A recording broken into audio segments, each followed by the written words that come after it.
Hello everyone, Be Natural here, and welcome back to another WoW video. With the release of the Yinlin patch, we've gotten some leaks for the next two banner units.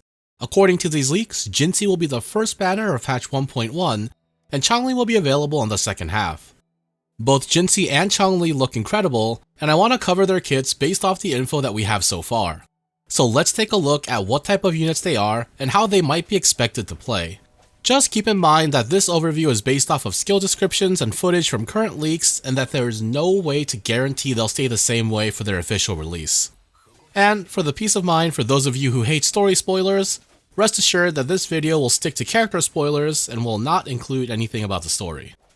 In this video, I'll be covering and talking about Jinhsi, and if you're interested in Changli, make sure you turn into my next video where I'll go over her kit in detail. Jinhsi, our beloved Magistrate of Jinso, will be a playable Spectro broadsword unit released with the 1.1 patch scheduled for June 28, 2024 at 5:59 UTC plus 8. Her base kit does not provide any damage buffs for her teammates and is focused solely on her own damage, which suggests that her role is a very selfish main DPS. Her damage profile is very burst heavy and consists of mostly skill damage. Compared to other characters, her gameplay is a little more involved, and her rotations will likely require her to spend a decent amount of time on the field. Conceptually, you can think of Jinhsi as having three states: Basic, Incarnation, and Ordination Glow. She can enter a different state by fulfilling certain conditions, and also depending on which state she is in, she has access to different attacks and skills. Her gameplay also utilizes something called incandescent stacks, which she gains stacks of whenever her teammates deal damage. More on that later. Jinhsi's basic attack is a 4-part combo.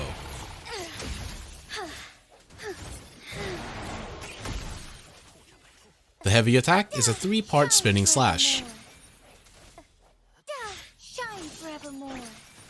The mid-air attack is a plunging attack that starts and ends with a flip. Jinhsi's skill has 4 variations and upgrades as you perform basic attack chains in her various states. Her base skill, Trailing Lights of Eons, dashes her forward and deals damage to enemies. Using her 4th basic attack or intro skill grants her a new skill, Overflowing Radiance, for 5 seconds. Using this skill will activate her 2nd state, Incarnation. The Incarnation state lasts for 10 seconds and grants Jinhsi access to her 3rd skill, Crescent Divinity, and enhances all of her basic attacks. Performing 4 basic attacks in her Incarnation state will allow her to enter her final state, Ordination Glow. This state lasts for 5 seconds and replaces all of her basic attacks with enhanced heavy attacks from the Incarnation state. More importantly, it grants Jinhsi access to her 4th and final skill, Illuminous Epiphany. Illuminous Epiphany is the Dragon's Breath attack you see in this clip. This skill consumes all of her incandescent stacks and deals extra damage per stack consumed. If you recall, incandescent stacks are the stacks Jinhsi gains when her teammates deal damage.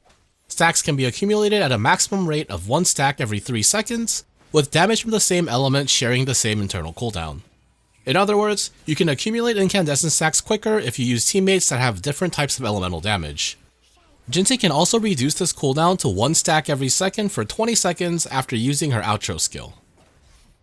Jinhsi's ultimate, Resonance Liberation, is a straightforward nuke that deals a ton of damage and can be cast mid-air. It's worth noting that her ulti has a very high cost, so it might be difficult to ulti on every single cycle. Putting it all together, her basic on-field rotation will likely look something like this: Intro, Skill 2, Skill 3, Basic Attack 4, and Skill 4. With possibly some heavy attacks before the final skill for some energy if you're close to your ulti. Remember to use your Skill 3 before your 4th basic attack in her Incarnation state, since she'll automatically move on to the Ordination Glow state after her basic attack 4. If you don't have her intro skill at the start, you'll still perform the same rotation, but you would use Skill 1 and a basic attack combo before activating Skill 2. That'll end up looking something like this: Skill 1 into Basic Attack 4, into Skill 2, into Skill 3, into a Basic Attack 4, and then ending with Skill 4. And finally, if you have her ulti available, it'll likely be easiest to use it at the beginning or end of her rotation so it doesn't interfere with it. However, you can use it whenever you're comfortable since it doesn't really interact with your kit. All of her sequences are impressive additions to her damage, but her second sequence seems to be the sweet spot for those who want to invest more into her, but aren't planning to max her out at S6. Her S1 effectively increases the damage of her final skill by 80% by granting a stack per incarnation basic or skill 3 use. Her S2 is a massive boost to her damage, which grants her a full 40 stacks of incandescence whenever she's off the field for 4 seconds. In a standard team cycle, this basically means you'll have max stacks whenever you swap to Jinhsi, and your final skill nuke will always do the max damage. It makes playing her much easier because you can now practically ignore her stack building mechanic completely. Jinhsi's signature banner weapon is Ages of Harvest. On top of being a crit rate main stat weapon, it also grants 12 to 24% damage boost and has an effect that grants you stacks of Blessing of Ages on basic attack. Upon reaching 4 stacks, Blessing of Ages is consumed and you're granted a 48 to 96% damage boost on your next skill. If you have her weapon, you'll want to be especially mindful of not proccing the 4th stack for anything other than her skill 4, or making sure there's a 6-second gap between procs. For Jinhsi's team comps, there seem to be 2 paths you can take, which is determined by whether or not you have her S2. For those that don't have it, you'll most likely want to take a multi-elemental team with a sub-DPSer that can deal damage off-field, like Mortefi or Yinlin. Because Jinhsi's main damage type is skill damage, Taochi could also potentially be a great teammate since her outro gives a damage buff to skill damage. S2 enjoyers have more flexibility because they no longer need to consider incandescent stack generation. Mono-elemental teams become more viable, and units that can buff Spectro damage such as Spectro Rover S6 and Verena S4 might become Jinhsi's best teammates. Keep in mind that these are just some teammates that have potential synergies with Jinhsi, and due to multiple factors, we won't know for sure what our best teams will be until she's actually released. And that's everything we know about Jinhsi.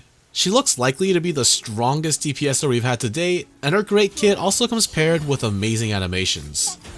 Thanks so much for watching, and make sure you subscribe so you can see my next Changli video, which should be coming out shortly.